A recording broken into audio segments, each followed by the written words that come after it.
Olá, tudo bem? Você está no canal oficial da Igreja CI em Navegantes. Antes de você ouvir essa poderosa mensagem do Evangelho do nosso Senhor Jesus Cristo, que pode transformar a sua vida, eu quero te convidar para você se inscrever no nosso canal e compartilhar essa mensagem. Agora sim, a mensagem será liberada. Que Deus te abençoe.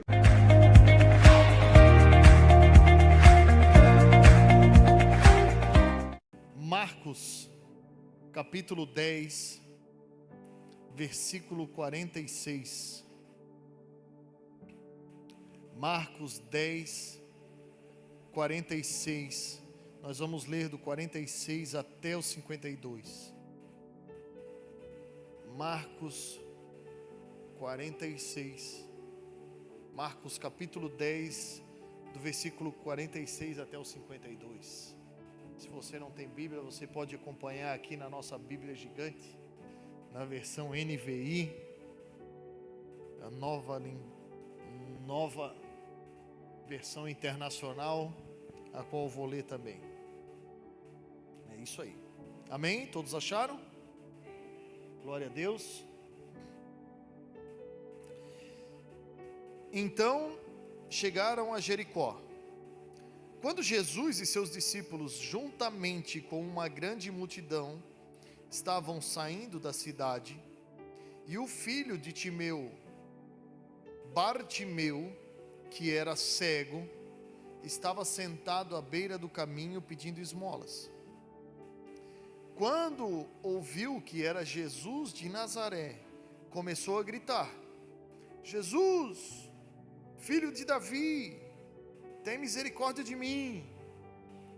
Muitos o repreendiam para que ficasse quieto, mas ele gritava ainda mais: Filho de Davi, tem misericórdia de mim. Jesus parou e disse: Chamem-no. E chamaram o cego.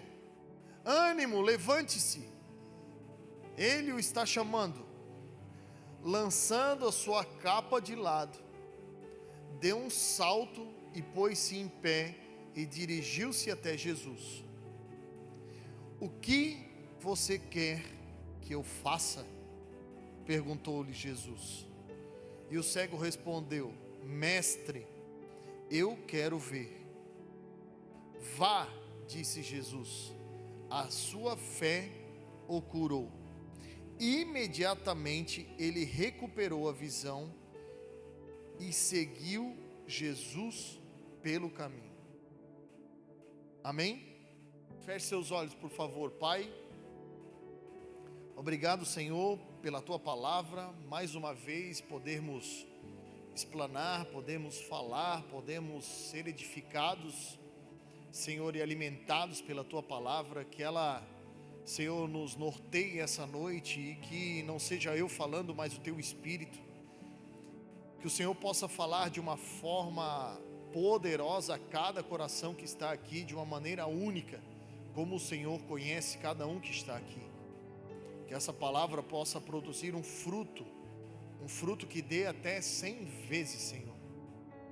Um fruto, Senhor, que traga alegria, um fruto, Senhor, que traga transformação, um fruto, Senhor, que traga a felicidade, o sorriso no rosto outra vez.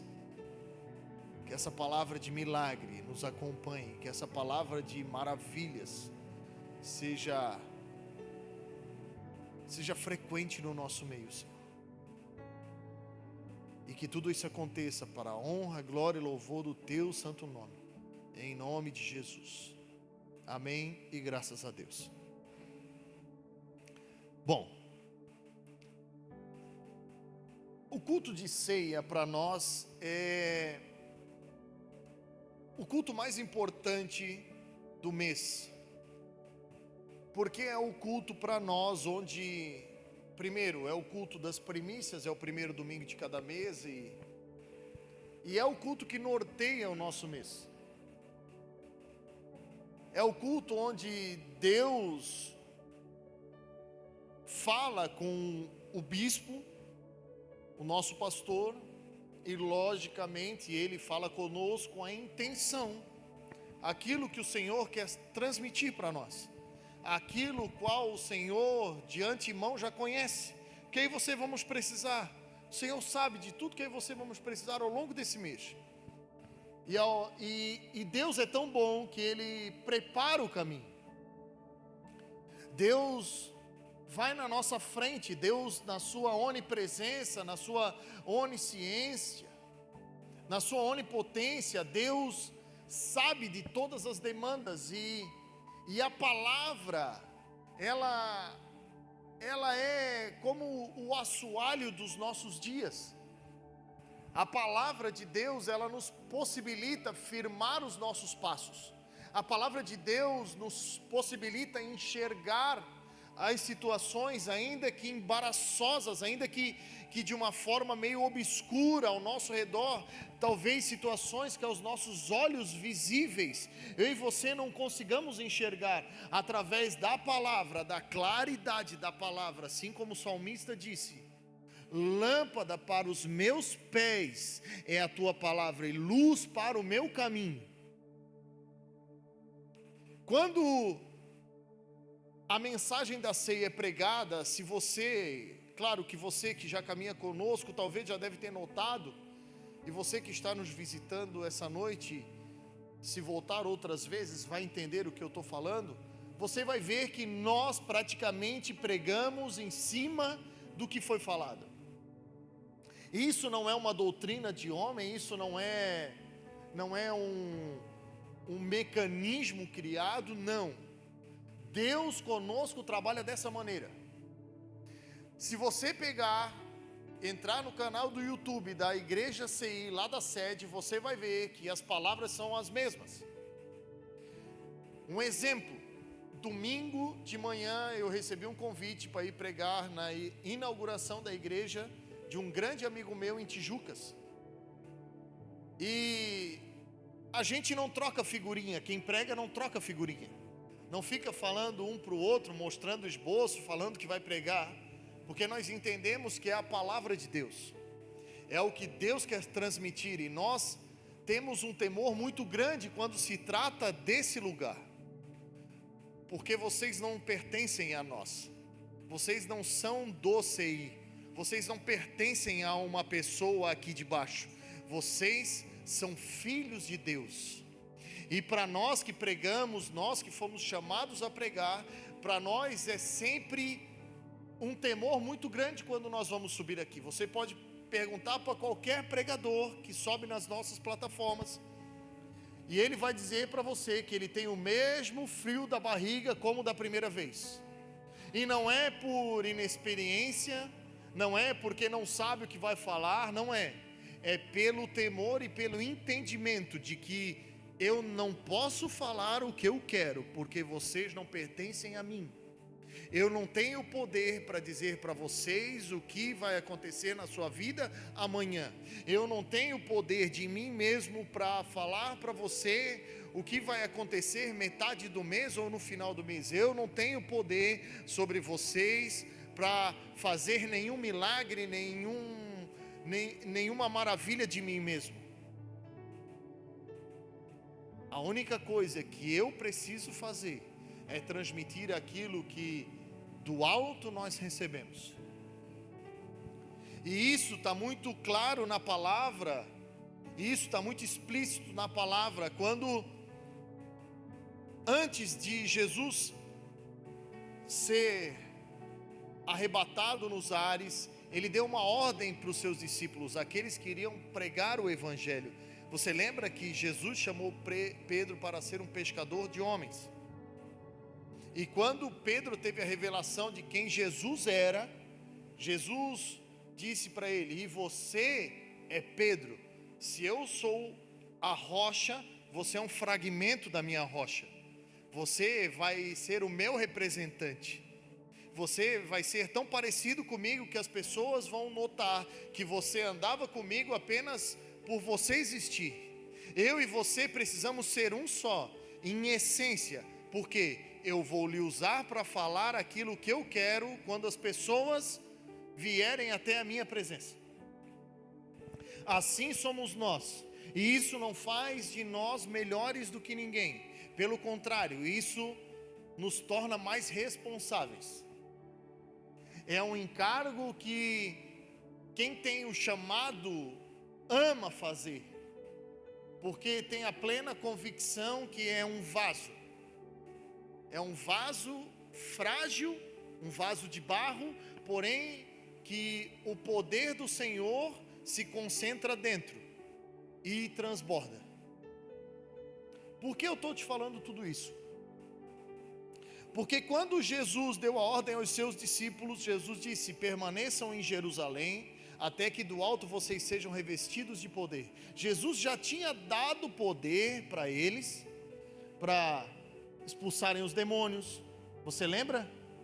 Quando Jesus enviou os 12, Jesus lhes deu autoridade para expulsar demônios, para curar, para fazer milagres e para falar dele.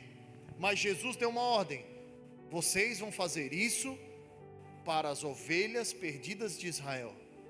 Era como se fosse uma pequena prova daquilo que lá na frente eles iriam receber. Só que o poder que Deus deu a eles foi específico para aquele lugar, para aquele povo e para as ações que ali iriam acontecer.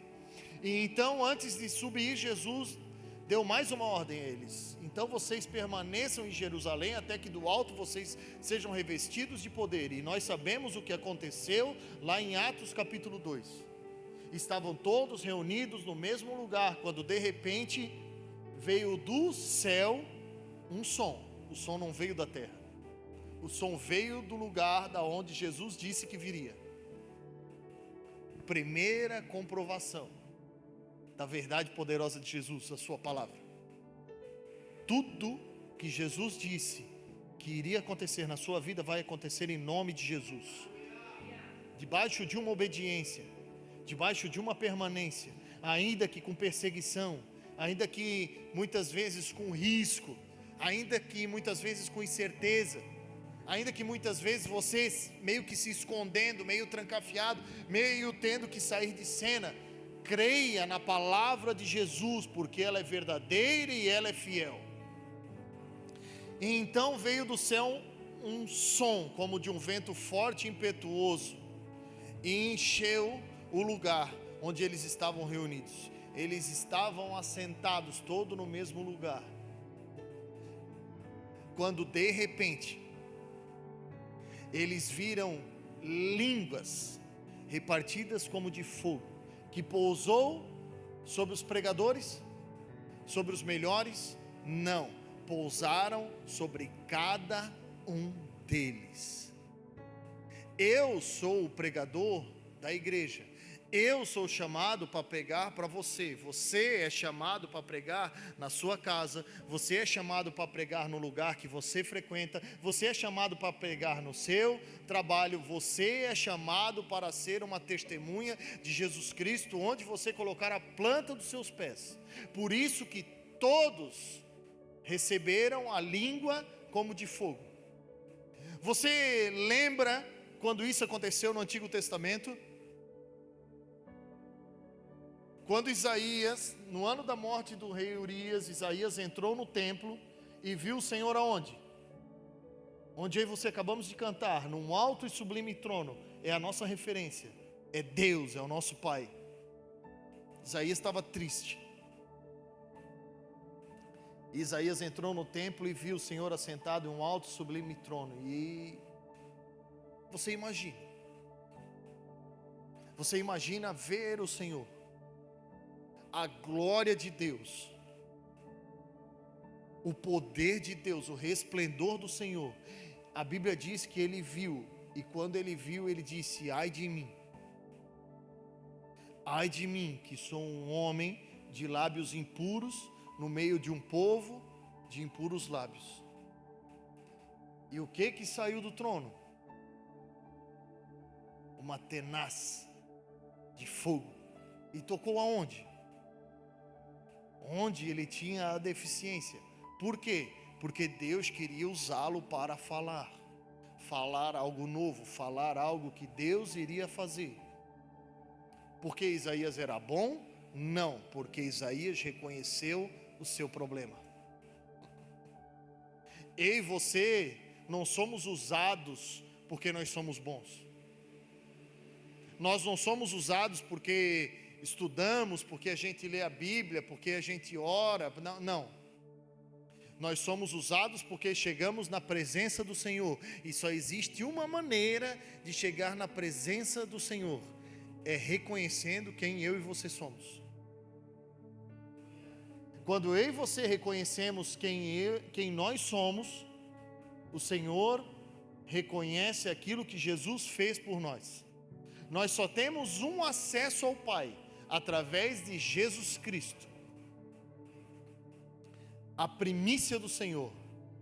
Ele, como Filho de Deus, nos fez filhos.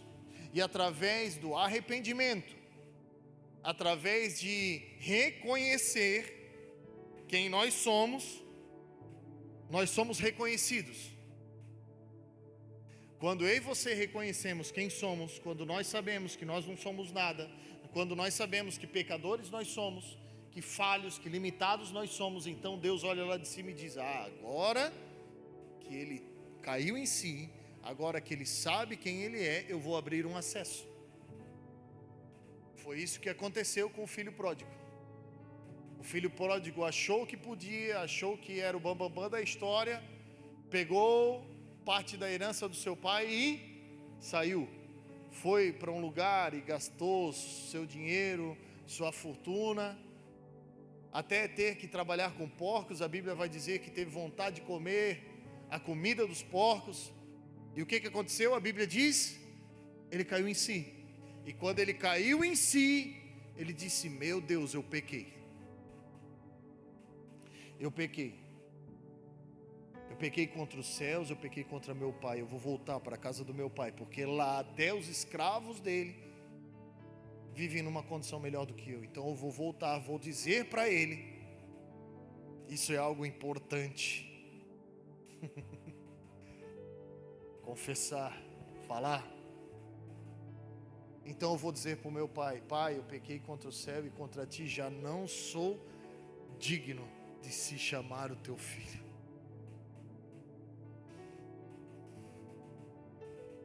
Espero que você já tenha chegado nesse lugar, irmão, de ser constrangido pela presença de Deus, não por acusação, porque Deus não veio para acusar ninguém. O Espírito Santo não acusa, o Espírito Santo convence. O Espírito da verdade, quando ele vem, quando ele revela, quando ele fala, quando ele toca, quando ele entra,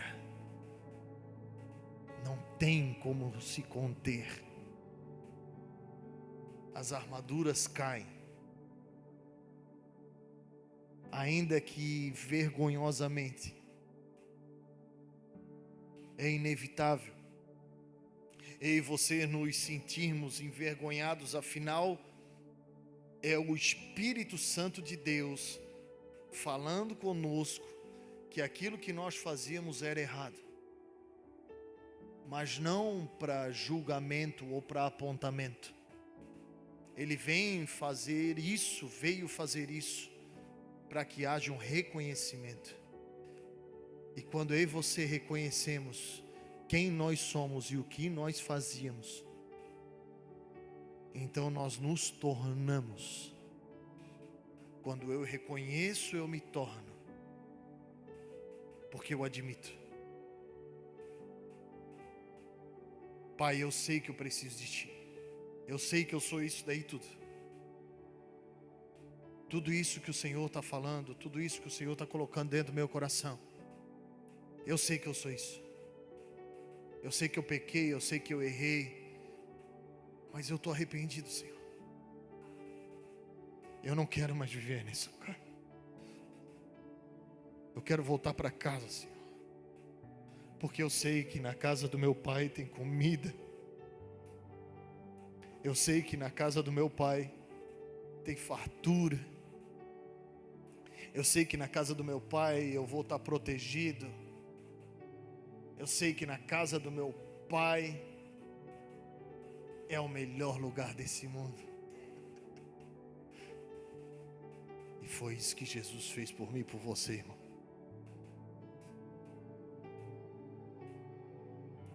Quando Jesus foi pregado na cruz do Calvário, quando ele foi morto, quando ele venceu a morte, quando ele perdoou, quando todos os nossos pecados estavam sobre ele, a vontade de Deus no céu aconteceu na terra. A Bíblia diz que as estruturas foram abaladas e houve um grande terremoto, porque a terra não comporta a glória de Deus. Não existe montanhas, vales, alicerces terrenos que comportem a glória do Senhor. É por isso que quando um milagre acontece no lugar que nós estamos, um temor muito grande entra dentro do nosso coração, porque nós sabemos que Deus está ali. E quando Jesus levou sobre si todas as nossas transgressões, os nossos pecados, tudo aquilo que cabia a nós receber, a Bíblia diz que o véu do templo foi rasgado. O véu do templo não era algo que se movia com assopro. O véu do templo era algo grande e pesado e robusto. E a Bíblia vai dizer que ele se rasgou do alto até abaixo e abriu um acesso espiritual. É por isso que tudo que eu e você precisamos vem do alto. Tudo que eu e você precisamos é o Senhor que envia. Foi isso que Jesus Cristo nos ensinou. Quando vocês orarem, orem assim: Pai nosso que estás nos céus, porque Ele continua num alto e sublime trono. Santificado seja o teu nome. Tu és o único Deus das nossas vidas. Nós te amamos com toda a nossa força, com todo o nosso entendimento, com todo o nosso coração, e declaramos a tua santidade, nós declaramos a tua majestade, nós declaramos a tua glória, nós declaramos o teu poderio, nós declaramos que tu és santo.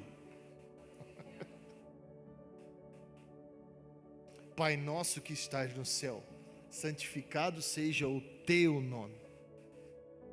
Venha a nós o teu reino e seja feita a tua vontade, aqui na terra como ela é no céu.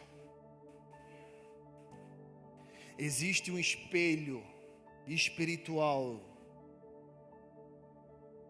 que reflete tudo o que acontece lá em cima, aqui embaixo. Quando coisas aqui embaixo acontecem que nós ficamos atônitos, é o céu manifestando a glória. Pastor, mas por que Deus não faz com mais frequência? Por que Deus não faz sempre? Por que Deus não atende todos os pedidos? Porque a Bíblia diz que eu e você não sabemos pedir todas as coisas. Você já pensou se Deus começasse a fazer tudo que a gente pede? Claro que hoje, na nossa necessidade, a gente começaria como? Senhor, salva. Senhor, restaura. Senhor, meu amigo, o Senhor conhece. Senhor, por favor, ajuda. Senhor, olha o órfão, o necessitado, o missionário, Senhor. Protege o missionário, está morrendo, Senhor. Daqui a pouco você sabe o que eu e você estaríamos pedindo? Senhor, aquela casa eu quero. Senhor, eu estou cansado. Senhor, uma viagem. Ah, Senhor, tipo assim, eu já estou na igreja há bastante tempo, coloca alguém no meu lugar. Nós não sabemos pedir. A Bíblia diz que eu e você pedimos e não recebemos porque nós pedimos mal, e Deus nos guarda desse lugar. É por isso que eu e você pedimos e recebemos quando nós pedimos com um coração puro, com um coração fitado nele. Quando nós reconhecemos o que nós precisamos, que nos aproxime dele, que seja a vontade dele. Pastor, e qual é a vontade dele? Palavra. Tudo que Jesus fez, por onde Jesus andou e por onde Jesus ensinou, tudo que Jesus falou é a plena vontade de Deus. Jesus disse: eu faço o que eu vejo o meu Pai fazendo. Eu não faço de mim mesmo, porque sem o meu Pai eu não posso fazer nada. Eu não vim aqui fazer a minha vontade. Irmão, Jesus tinha poder. Jesus tinha poder. João vai dizer que se fosse escrito tudo que Jesus fez na terra, não teriam bibliotecas, não teriam lugar físico suficiente para ser guardado. Você só imagina, tudo que Jesus fez. E Jesus dizia que não era ele que estava fazendo. Jesus dizia: eu não posso fazer nada de mim mesmo, se assim o meu Pai não fizer. Foi isso que Jesus quis dizer quando ele falou lá em João capítulo 15: eu sou a videira verdadeira e vocês são os ramos. Todo ramo que está em mim não dá fruto, ele corta. E todo ramo que estando em mim, que dá fruto, ele poda, para que dê mais fruto ainda. Mas ele deixou muito claro: eu sou a videira, a verdadeira, mas o meu Pai é o agricultor. Pode ser a videira verdadeira, pode ser a mais bonita, pode ser a mais grande. Se não tiver um agricultor o tempo inteiro sobre a videira, ela morre. Se não houver o cuidado do agricultor, se não tiver a limpeza do agricultor, se não tiver o zelo do agricultor, a videira definha e os ramos também. Você entende o encargo que Jesus tinha? Jesus o tempo inteiro fazendo vários sinais e maravilhas e apontando para o Pai. Esse é o nosso maior desafio. Foi isso que o bispo pregou aqui no domingo de ceia. Nós nunca seremos dignos, mas quando nós encontramos esse lugar, que nós não somos nem a videira, nós somos um pequeno ramo enxertado na videira. Nós nem nascemos na videira, nós fomos enxertados. Quando nós encontramos nesse lugar, quando nós reconhecemos quem nós somos, nós encontramos o acesso ao Pai, e então o Pai consegue acessar o nosso coração e começar a fazer a vontade dele do céu aqui na terra. É por isso que as coisas estão acontecendo no nosso meio, não porque nós somos bons, é porque ele é bom. Você acha que Deus não quer curar?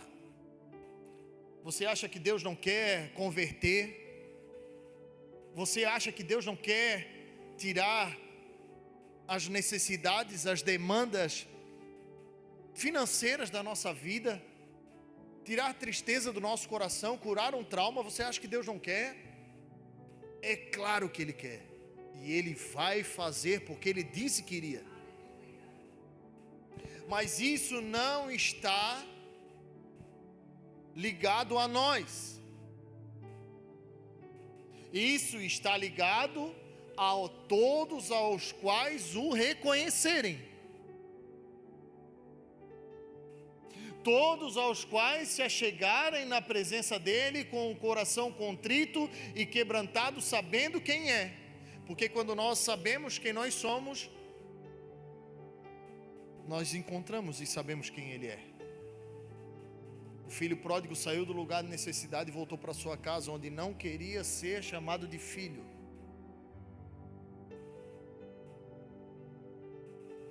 E a intenção dele voltar para casa colocou o pai na presença dele antes dele pisar dentro da casa do pai. A Bíblia diz que quando o pai avistou ele de longe, o pai saiu correndo. Porque o maior intuito do pai é nos abraçar. O maior intuito do pai é cuidar. O maior intuito do pai é ter o filho sempre perto. E quando ele chega na casa, ele pede perdão, ele fala tudo que ele vem ensaiando pelo caminho, passando pelos mesmos lugares, humilhados agora, onde estava esbanjando antes. Ele tinha uma herança, tinha dinheiro, tinha poder, talvez passando de noite nos lugares para não ser visto. Não sei se aconteceu com você já, aprontar muita coisa num lugar e quando Deus te pega, você dizer: Senhor, me tira daqui, porque tipo assim, vou me converter aqui agora e todo mundo me conhece, né? Agora eu vou começar a falar de ti, os caras vão olhar para mim e vão dizer: ah, para, né? Crente rexona, anda com a Bíblia embaixo do braço e quer dizer que virasse crente agora. Me leva para outro lugar, Senhor. Lá eu posso começar do zero. Lá todo mundo vai me ver só como crente. E como nós seremos testemunhas? Como nós seremos testemunha da mudança? Como nós seremos testemunha da transformação? Você sabe o que a gente quer? Imediatismo. Porque lá nós vamos ser reconhecido crente amanhã. E na nossa terra nós vamos ser reconhecido crente ano que vem, daqui a 2 anos, 5 anos, 10 anos, não sei, o tempo do fruto.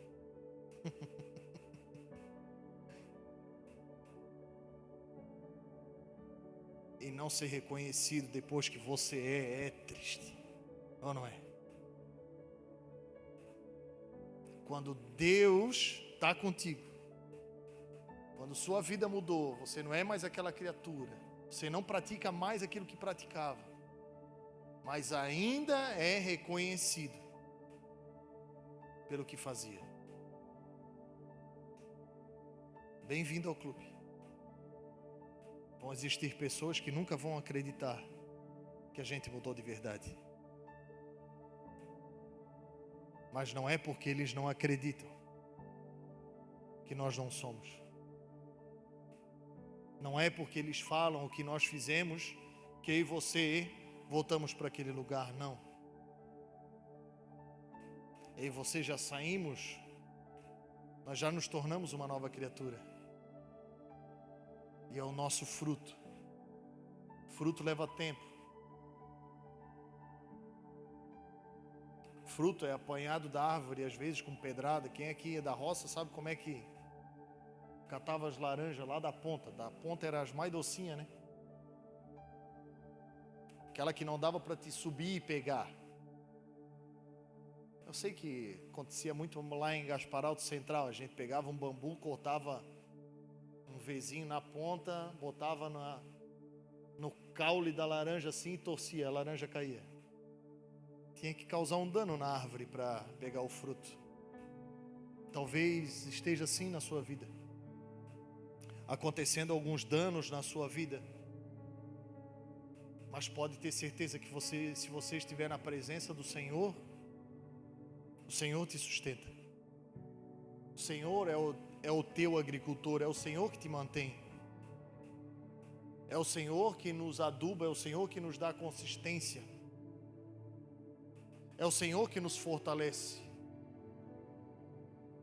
É o Senhor que rega as nossas raízes. E as nossas raízes vão cada vez mais fundo, cada vez mais profundo. E vão nos deixando cada vez mais forte. Por fora é a mesma árvore. Por fora não muda muita coisa. Vai crescendo devagarinho, devagarinho. Mas quem está perto não nota. Quem está o dia todo passando na frente de uma árvore não nota que ela está crescendo. Mas ela está crescendo para cima e cresce para baixo. E o importante, irmão, não é crescer para cima. O importante é crescer para baixo. O que sustenta a árvore não é o caule, são as raízes. É aquilo que ninguém vê que tu faz. Sabe aquela oração que tu faz por essa pessoa aí há anos? Ela nem ouviu nenhuma delas. Mas aquele que tem todo o poder está ouvindo cada uma delas. Continue orando. continue sendo uma árvore. Uma hora, essa pessoa vai chegar perto de ti. Talvez ela venha com um pedaço de bambu, ou com uma pedra, não sei. Mas se ela achar fruto, ela vai ter que reconhecer. Porque é pelo fruto que se conhece a árvore. Você lembra que Jesus disse? Vocês conhecerão as árvores pelo fruto, porque não tem como uma árvore boa dar um fruto mau.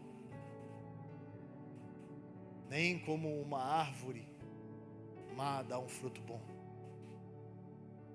Porque o agricultor conhece a árvore, amado. O agricultor sabe o que faz. Por isso que eu e você não podemos parar. Ainda que muitas vezes coisas difíceis aconteçam na nossa vida.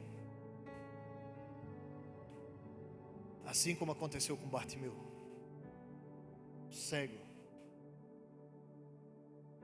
uma debilidade, deixou ele vulnerável, num caminho, um cego pedindo esmola, deixou ele limitado. Irmão, um deficiente visual hoje em dia já tem tantas dificuldades, você imagina há 2000 anos atrás. Hoje, um cego, se ele sair aqui pela nossa rua, ele não consegue passar 3 calçadas sem cair. Você imagina há 2000 anos atrás. Você consegue imaginar a vida desse cara pelo tratar das pessoas com ele? Escória da humanidade. Ei, Jesus está passando, mas ei, fica quieto aí, cara. Não é para ti. Estás incomodando por quê? Tua vida é isso aí, cara. Já deu para ti. O que tu queres? Vais parar o mestre para pedir esmola? Vais parar o mestre, vais incomodar? Pega aí o que tu vem pegar todo dia e deu, é o teu sustento. E quanto mais eles falavam, mais ele gritava. Você sabe por quê? Porque ele sabia quem Jesus era.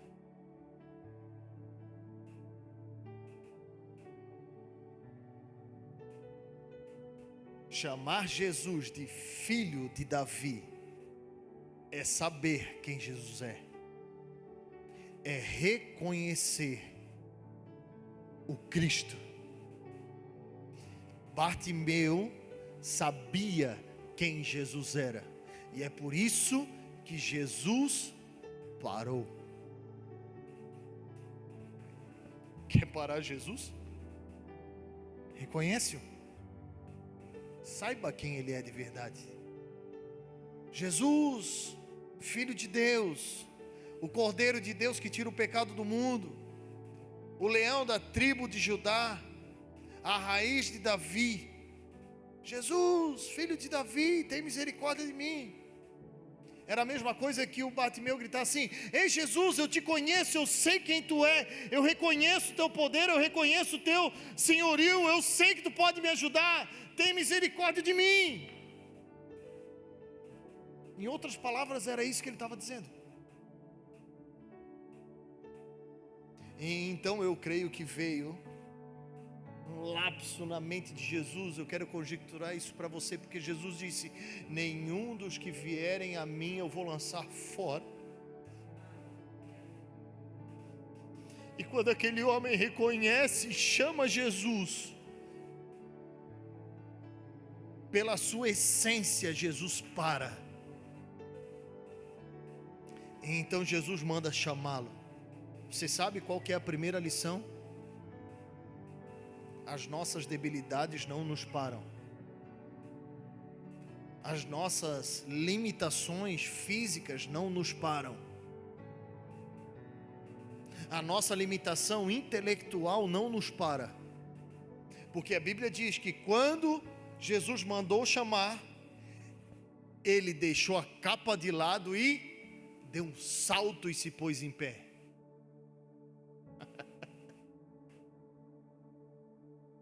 Alguém que era acostumado talvez a ficar sempre no mesmo lugar. Porque o necessitado também se torna uma referência. Quantas vezes você já passou na sinaleira e viu o mesmo cara? Quantas vezes você já viu aquele irmão que passa na sua rua todo final de semana vendendo milho? São sinais, amados. São todas as oportunidades que eu e você temos de apresentar o Jesus. Porque assim como Deus é uma referência para nós, porque nós sabemos onde encontrá-lo, os necessitados também são uma referência para nós. Porque Deus também quer que nós o encontremos. Não é à toa que as pessoas batem no vidro do seu carro. Não é à toa que aquele irmãozinho passa toda semana na porta da tua casa. Pastor, mas se eu ajudar toda semana, Deus não quer que você ajude toda semana. Deus quer que você seja uma testemunha. Deus quer que você dê um copo d'água. Deus quer que você o abençoe. Lembre-se, você não pode fazer nada aqui na terra que não venha do Pai. Uma oração você pode fazer. Um Deus te abençoe, você pode fazer. Um copo d'água você pode fazer. Uma palavra de bênção você pode fazer. Porque não parte de você, parte dele. E a Bíblia diz que ele se coloca em pé e vai até a presença de Jesus. E é isso que o Senhor quer falar comigo e com você essa noite. O que você quer que eu faça? Eu e você olhando agora aqui, lendo, é muito lógica a conversa. Jesus vendo um cego e perguntando para o cego o que o cego quer que Jesus faça. Diz assim: Senhor, tá bem? Bateu muito sol na cabeça. O senhor não está vendo que é um cego? O que ele vai pedir? Ele quer ver. É assim comigo e com você? Será que a gente expõe a nossa debilidade como Bartimeu? Será que quando Jesus pergunta para mim e para você: ei, o que está doendo? Será que quando Jesus pergunta assim: ei, por que você não consegue romper nessa área? Você já parou para se perguntar? Por que você sempre tropeça nessa pedra aí? Sempre nessa, é só nessa. Por que você não deixa esse trauma para trás? Por que você desiste sempre nessa fase? Talvez isso não aconteça aqui, acontece mais lá em Penha. E Jesus veio aqui essa noite e está perguntando para mim e para você: o que você quer que eu faça? Porque eu posso fazer tudo para você, mas tem algo importante que vai mudar a sua vida, mas eu preciso que você peça. Você lembra do coxo no tanque de Betesda? Foi a mesma história. Não é porque Jesus nos faz perguntas óbvias que nós vamos responder com lógica, não é? Era um coxo que estava lá há 38 anos, amados, na beira do tanque. E o que Jesus pergunta para o coxo? Quer ser curado? Não, Jesus, ele quer ficar aí. Qual que foi a resposta do coxo? Sim, Senhor, eu quero andar. Foi isso? Não. Ele disse: não, Senhor. Eu estou aqui há tanto tempo. Quando o anjo vem, agita as águas, todo mundo vai na minha frente, eu não consigo ir. Não tem ninguém que me leva. O que o cidadão estava respondendo? Diz assim: não, Senhor. Até tem o mover de Deus na minha frente, perto da minha vida, mas eu preciso de um homem para intervir. O Senhor não é suficiente. Sempre que eu vejo uma ação de Deus na minha vida, que eu reconheço que Deus está na minha vida, que eu sei que Deus abriu uma porta para a minha vida pessoal, na minha família, no meu ministério, sempre que eu vejo a água agitar, alguém vai na minha frente. Eu não consigo ir. Eu preciso de alguém e ninguém me ajuda. Foi uma resposta lógica? Não era muito mais fácil ele dizer assim: Senhor, é claro que eu quero ser curado. Você sabe o que nos impede de receber? Dar desculpa. Sabe o que nos impede de avançar? Reclamar. Clamar para trás. Entrar num carro belo, maravilhoso que Deus nos deu e olhar mais no retrovisor do que no para-brisa. A gente não vai sair do lugar. É quando a nossa debilidade física, nós reconhecemos que a nossa debilidade física, nossas limitações aqui na terra são maiores do que o poder do Senhor. É isso que o coxo estava dizendo para Jesus. Não, Senhor, eu até quero, mas eu não posso. E Jesus olha para ele e diz assim: cara, pega a tua cama e vai para casa. O mesmo Jesus do Bartimeu é o mesmo do coxo e é o mesmo hoje. E ele está perguntando para ti: o que tu quer que eu faça? E eu gostaria que você se colocasse em pé essa noite.